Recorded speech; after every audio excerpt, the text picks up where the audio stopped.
नमस्कार दोस्तों, स्वागत है हमारे YouTube चैनल में। दोस्तों, राष्ट्रपति से जो जो क्वेश्चन बनते थे वह क्लास नंबर 12 में मैं बता चुका हूं।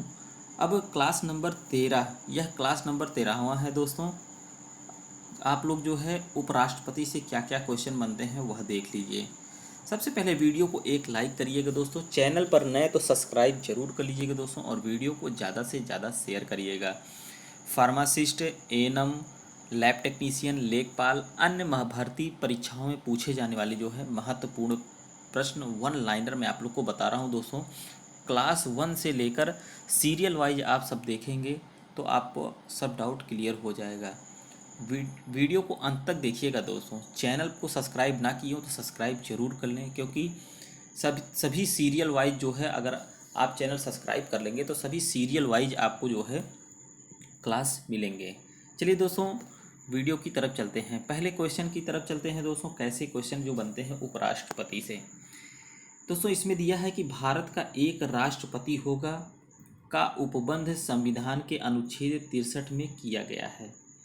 भारत का कोई भी नागरिक कई बार उपराष्ट्रपति चुना जा सकता है, इसके लिए संविधान में कोई सीमा निर्धारित नहीं है। राष्ट्रपति की मृत्यु हो जाने पर दोस्तों, राष्ट्रपति की मृत्यु हो जाने पर उपराष्ट्रपति उसके कार्यभार को जब तक कार्यभार ग्रहण कर सकता है, जब तक अगला निर्वाचित राष्ट्रपति अपना पद ग्रहण नहीं कर लेता है तब तक संभालता है। जब उपराष्ट्रपति राष्ट्रपति के कार्यभार को संभालता है तब वह राष्ट्रपति के समान ही वेतन तथा सुविधाओं का हकदार होता है। उपराष्ट्रपति के निर्वाचन मंडल के सदस्य संसद के दोनों सदनों के सदस्यों से मिलकर बनने वाले निर्वाचक गण होते हैं। उपराष्ट्रपति राष्ट्रपति को संबोधित लेख द्वारा अपने कार्यकाल की समाप्ति के पूर्व पद त्याग कर सकता है। उपराष्ट्रपति को कार्यकाल पूरा होने से पूर्व राज्यसभा के साधारण बहुमत द्वारा पारित प्रस्ताव द्वारा जिसकी स्वीकृति लोकसभा करे पदच्युत किया जा सकता है। भारत के उपराष्ट्रपति की तुलना संयुक्त राज्य अमेरिका के उपराष्ट्रपति से की सकती है। दोस्तों, यह पूछा हुआ क्वेश्चन है। उपराष्ट्रपति की तुलना, भारत के उपराष्ट्रपति की तुलना जो है संयुक्त राज्य अमेरिका के उपराष्ट्रपति से की जा सकती है। सर्वाधिक समय तक उपराष्ट्रपति पद पर जो है डॉक्टर सर्वपल्ली राधाकृष्णन आसीन रहे। वीवी गिरी सबसे कम समय तक उपराष्ट्रपति पद पर आसीन रहे। पूछा गया क्वेश्चन है दोस्तों, वीडियो को शेयर करते रहिएगा। उपराष्ट्रपति राज्यसभा का पदेन सभापति होता है, यह भी पूछा गया क्वेश्चन है। भारत के उपराष्ट्रपति का निर्वाचन अप्रत्यक्ष आनुपातिक प्रतिनिधित्व पद्धति के अनुसार एकल संक्रमणीय मत द्वारा होता है। राष्ट्रपति के पश्चात देश का सर्वोच्च अधिकारी उपराष्ट्रपति होता है। सर्वप्रथम डॉक्टर सर्वपल्ली राधाकृष्णन का उपराष्ट्रपति पद के लिए चुनाव निर्विरोध हुआ था। अगर उपराष्ट्रपति का चुनाव जो हुआ था दोस्तों, तो वह निर्विरोध किसके लिए हुआ था? डॉक्टर सर्वपल्ली राधाकृष्णन के लिए, जब वह उपराष्ट्रपति रहे। अब तक 3 उपराष्ट्रपतियों का चुनाव निर्विरोध हुआ है। वीवी गिरी ने उपराष्ट्रपति पद से त्याग पत्र दिया था। उपराष्ट्रपति को वेतन और भत्ते भारत की संचित निधि से दिए जाते हैं। उपराष्ट्रपति अपने पद की शपथ राष्ट्रपति के समक्ष लेता है, यह भी पूछा गया क्वेश्चन है। अनुच्छेद 67 के अनुसार उपराष्ट्रपति अपने पद ग्रहण की तारीख से 5 वर्ष तक पद पर बना रह सकता है। 2 बार लगातार उपराष्ट्रपति पद पर रहने वाली विभूतियां हैं डॉक्टर एस राधाकृष्णन और हामिद अंसारी जी। यह 2 बार जो है उपराष्ट्रपति रहे। संघीय मंत्रिपरिषद तथा प्रधानमंत्री से कौन कौन से क्वेश्चन बनते हैं दोस्तों, वह भी देख लिया जाता है। संविधान के अनुसार समस्त कार्यपालिका शक्ति राष्ट्रपति में निहित है, तथापि यथार्थ में कार्यपालिका की समस्त शक्ति मंत्रिपरिषद में निहित होती है। संविधान में अनुच्छेद 352 में मंत्रिमंडल शब्द का प्रयोग हुआ है। अनुच्छेद 74 के अनुसार राष्ट्रपति को सलाह देने के लिए एक मंत्रिपरिषद होगी, जिसका प्रधानमंत्री होगा और राष्ट्रपति मंत्रिपरिषद की सलाह के अनुसार कार्य करेगा। लोकसभा में बहुमत वाले दल के नेता को राष्ट्रपति प्रधानमंत्री के रूप में नियुक्त करता है। इससे संबंधित प्रावधान संविधान के अनुच्छेद 75(1) में है। अनुच्छेद 75(1) के अनुसार प्रधानमंत्री के अतिरिक्त अन्य मंत्रियों की नियुक्ति प्रधानमंत्री की सलाह पर राष्ट्रपति ही करता है। मंत्रिमंडल में प्रधानमंत्री तथा अन्य कैबिनेट मंत्री शामिल रहते हैं। दोस्तों, पूछे गए क्वेश्चन ही हम आप लोग को बता रहे हैं। ऐसे ही पीटी में क्वेश्चन बनते हैं, चाहे एएनएम के लिए हो, किसी के भी लिए हो। दोस्तों, पीटी में समान बनेंगे। प्रधानमंत्री सहित मंत्रिपरिषद के सदस्यों को पद और गोपनीयता की शपथ राष्ट्रपति दिलाता है। प्रधानमंत्री किसी गैर सांसद को मंत्रिपरिषद में शामिल कर सकता है। राज्यसभा में मनोनीत व्यक्ति मंत्रिपरिषद का सदस्य बन सकता है। मंत्रिपरिषद का कोई भी सदस्य किसी सदन का सदस्य न होते हुए भी अधिकतम 6 माह तक मंत्री पद पर बना रह सकता है। राष्ट्रपति प्रधानमंत्री की सलाह पर मंत्रिपरिषद के किसी सदस्य को बर्खास्त कर सकता है। मंत्रिपरिषद के सदस्य सामूहिक रूप से लोकसभा के प्रति उत्तरदायी होते हैं। 91वें संविधान संशोधन के द्वारा यह व्यवस्था की गई थी कि मंत्रिपरिषद के सदस्यों की संख्या लोकसभा के कुल सदस्यों के 15% से अधिक नहीं होगी। यदि किसी मंत्री के विरुद्ध लोकसभा में अविश्वास प्रस्ताव पारित हो जाता है तो संपूर्ण मंत्री परिषद को त्यागपत्र देना पड़ता है। तो दोस्तों, यह भी पूछा गया, बहुत बार पूछा है। यदि किसी मंत्री के विरुद्ध लोकसभा में अविश्वास प्रस्ताव पारित हो जाता है तो संपूर्ण मंत्रिपरिषद को त्यागपत्र देना पड़ता है। प्रधानमंत्री की मृत्यु पर मंत्रिपरिषद तुरंत विघटित हो जाता है। मंत्रिपरिषद की बैठक की अध्यक्षता प्रधानमंत्री करता है। कार्यपालिका एवं विधायिका का वास्तविक प्रधानमंत्री होता है। यदि किसी भी दल को लोकसभा में बहुमत प्राप्त नहीं होता है तो राष्ट्रपति उसे प्रधानमंत्री पद पर नियुक्त करेगा जिसके संबंध में राष्ट्रपति यह समझता हो कि उसे लोकसभा में बहुमत प्राप्त है। भारत के चौधरी चरण सिंह ऐसे प्रधानमंत्री थे जो प्रधानमंत्री बनने के बाद एक दिन भी संसद नहीं गए। यह पूछा हुआ क्वेश्चन है। गुलजारी लाल नंदा ने 2 बार कार्यकारी प्रधानमंत्री के रूप में पदभार ग्रहण किया। सबसे कम आयु तथा सबसे अधिक आयु में भारत के प्रधानमंत्री का पद ग्रहण करने वाले व्यक्ति राजीव गांधी। सबसे कम आयु में जो प्रधानमंत्री बने थे वह राजीव गांधी जी बने थे और सबसे अधिक आयु जो रहे वह मोरारजी देसाई जी रहे। भारत के प्रथम विदेश मंत्री पंडित जवाहरलाल नेहरू थे। भारत के प्रथम गृह मंत्री सरदार वल्लभ भाई पटेल थे। लाल बहादुर शास्त्री ऐसे प्रधानमंत्री थे जिनकी मृत्यु विदेश में हुई। नीति आयोग का पदेन अध्यक्ष प्रधानमंत्री होता है। राष्ट्रपति को मंत्रिपरिषद की सलाह के विपरीत कार्य करने का अधिकार नहीं है। श्रीमती इंदिरा गांधी ने आंतरिक अशांति को आधार बनाकर आपातकाल लागू किया था। भारत के पहले उप प्रधानमंत्री सरदार वल्लभ भाई पटेल थे। अब तो दोस्तों उप प्रधानमंत्री पद ही हटा दिए हैं। अब तक 7 सरदार वल्लभ भाई पटेल, मोरारजी देसाई, चौधरी चरण सिंह, जगजीवन राम, यशवंत राव चौहान, चौधरी देवी लाल कृष्ण आडवाणी व्यक्ति उप प्रधानमंत्री पद पर रह चुके हैं। 7 लोग अभी तक उप प्रधानमंत्री रह चुके हैं।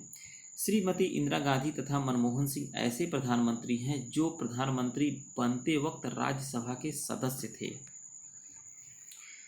प्रधानमंत्री जब तक उसे लोकसभा का विश्वास मत प्राप्त होता है तब तक अपने पद पर बना रहता है। प्रधानमंत्री राष्ट्रीय सुरक्षा परिषद का प्रमुख होता है। मंत्रिपरिषद के विरुद्ध अविश्वास प्रस्ताव लाने के लिए लोकसभा के कम से कम 50 सदस्यों का समर्थन आवश्यक है। जय जवान जय किसान का नारा भारत के द्वितीय प्रधानमंत्री लाल बहादुर शास्त्री ने दिया था। दोस्तों, महान्यायवादी और नियंत्रक एवं महालेखा परीक्षक से, जिसको हम टैग कहते हैं, कौन कौन से क्वेश्चन बनते हैं वह देख लिया जाता है। बहुत ही महत्वपूर्ण प्रश्न बनते हैं। दोस्तों, भारत सरकार का मुख्य विधि परामर्शदाता भारत का महान्यायवादी होता है। जिसे हम अटॉर्नी जनरल ऑफ इंडिया कहते हैं। संविधान के अनुच्छेद 76 के अनुसार भारत सरकार को कानूनी मामलों में परामर्श देने के लिए राष्ट्रपति महान्यायवादी की नियुक्ति करता है। महान्यायवादी भारत सरकार का प्रथम विधि अधिकारी होता है और महान्यायवादी को संसद के दोनों सदनों में बोलने, अन्य कार्यवाहियों में सम्मिलित होने एवं किसी भी संसदीय कमेटी का सदस्य होने का अधिकार तो है, परंतु उसे वोट देने का अधिकार नहीं है। वर्तमान में भारत के महान्यायवादी के वेणुगोपाल हैं। राज्य सरकार का मुख्य विधि परामर्शदाता महाधिवक्ता एडवोकेट जनरल होता है। संविधान के अनुच्छेद 165 के अनुसार राज्य सरकार को कानूनी मामले में परामर्श देने के लिए राज्यपाल महाधिवक्ता की नियुक्ति करता है। महाधिवक्ता राज्य सरकार का प्रथम विधिक सलाहकार होता है।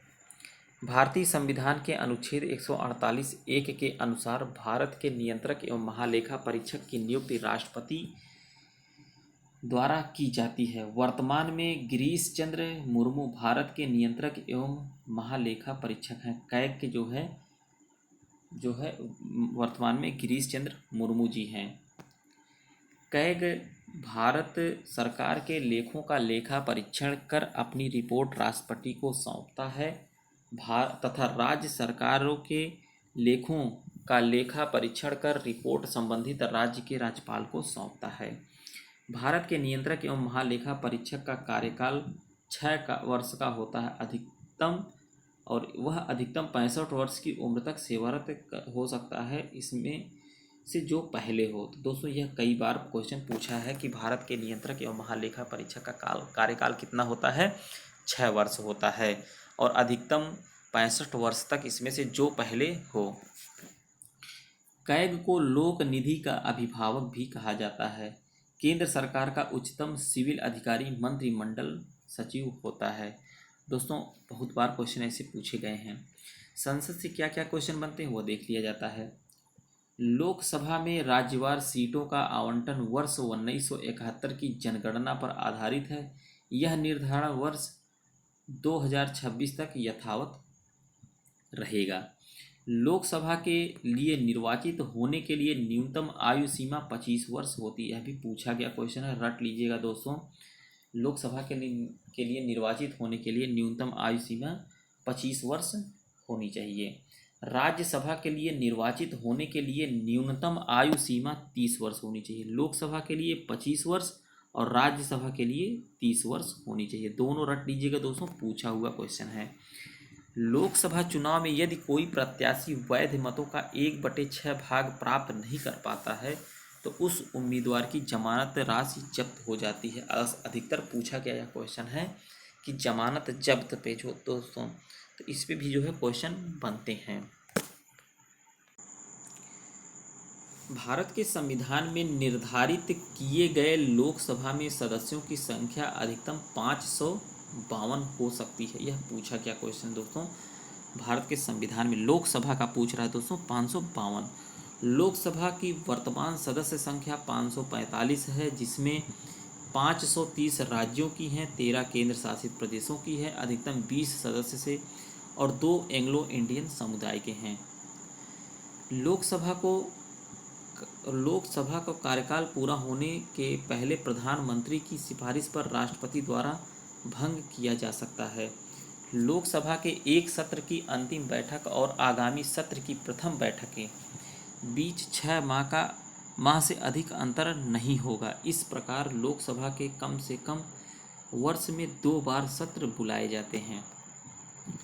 उत्तर प्रदेश राज्य का लोकसभा व राज्यसभा में सर्वाधिक प्रतिनिधित्व है। इसे लोकसभा में 80 स्थान और राज्यसभा में दोस्तों 31 स्थान दिया गया। मतलब उत्तर प्रदेश में सबसे ज़्यादा लोकसभा की सीट है और राज्यसभा की सीट है। लोकसभा की 80 सीटें हैं और राज्यसभा की 31 सीटें हैं। लोकसभा के स्पीकर का चयन लोकसभा के सभी सदस्य द्वारा किया जाता है। वर्तमान में लोकसभा के स्पीकर कौन हैं? ओम बिड़ला जी हैं। लोकसभा का स्पीकर अध्यक्ष अपना त्यागपत्र लोकसभा उपाध्यक्ष को सौंपता है। जीवी मौलंकर लोकसभा के प्रथम स्पीकर थे। लोकसभा की प्रथम महिला अध्यक्ष श्रीमती मीरा कुमार थीं। राज्यसभा को अस्थायी सदन कहते हैं क्योंकि इसे विघटित नहीं किया जा सकता है। राज्यसभा में 250 सदस्य होते हैं, जिनमें 12 सदस्य राष्ट्रपति द्वारा मनोनीत किए जाते हैं। राज्यसभा के सदस्यों का कार्यकाल 6 वर्ष का होता है तथा 1/3 सदस्य प्रत्येक 2 वर्ष की समाप्ति पर निवृत्त हो जाते हैं। नरगिस दत्त भारत की प्रथम अभिनेत्री थी जिन्हें राज्यसभा के लिए नामांकित किया गया था। राज्यसभा के वर्तमान सभापति कौन है? वेंकैया नायडू जी हैं। वर्तमान में हरिवंश नारायण सिंह राज्यसभा के उपसभापति थे। भारतीय संसद लोकसभा, राज्यसभा और राष्ट्रपति से मिलकर बनती है। अक्सर पूछा जाता है कि भारतीय संसद कैसे बनती है, तो लोकसभा से, राज्यसभा और राष्ट्रपति से मिलकर बनती है। भारतीय संसद के दोनों सदनों की संयुक्त बैठक की अध्यक्षता लोकसभा के अध्यक्ष करते हैं। कोई विधेयक धन विधेयक है या नहीं, इसका विनिश्चय संविधान के अनुच्छेद 110(3) के अनुसार लोकसभा अध्यक्ष के द्वारा किया जाता है। सूचना का अधिकार अधिनियम बहुत बार पूछा गया क्वेश्चन है दोस्तों, इसको रट लीजिएगा। सूचना का अधिकार अधिनियम 2005 12 अक्टूबर 2005 से प्रभावी हुआ। दोस्तों, राज्यपाल से कौन कौन से क्वेश्चन बनते हैं वो देख लेते हैं। प्रत्येक राज्य के लिए एक राज्यपाल होगा, यह संविधान के अनुच्छेद 153 में कहा गया है। एक ही व्यक्ति को 2 या अधिक राज्यों के लिए राज्यपाल नियुक्त किया जा सकता है, मतलब 2 राज्य के लिए एक व्यक्ति को राज्यपाल किया जा सकता है। संविधान के अनुच्छेद 154(1) के अनुसार राज्य की कार्यपालिका शक्ति राज्यपाल में ही निहित होती है। राज्यपाल राज्य सरकार का संवैधानिक प्रमुख होता है। संविधान के अनुच्छेद 155 के तहत राज्य के राज्यपाल की नियुक्ति राष्ट्रपति द्वारा की जाती है। सरोजिनी नायडू भारत की प्रथम महिला हैं जिन्हें राज्यपाल पद पर मनोनीत किया गया। वह 15 अगस्त 1947 से 2 मार्च 1949 तक उत्तर प्रदेश की राज्यपाल थी। मुख्यमंत्री तथा मंत्रिपरिषद से क्या क्वेश्चन बनते हैं वो भी देख लेते हैं। संविधान के अनुच्छेद 163(1) में यह प्रावधान है कि राज्यपाल को उसके कार्यों में सहायता व सलाह देने के लिए एक मंत्रिपरिषद होगी जिसका प्रधान मुख्यमंत्री होगा। मुख्यमंत्री तथा अन्य मंत्रियों की नियुक्ति के बारे में उपबंध संविधान के अनुच्छेद 164(1) में किए गए हैं।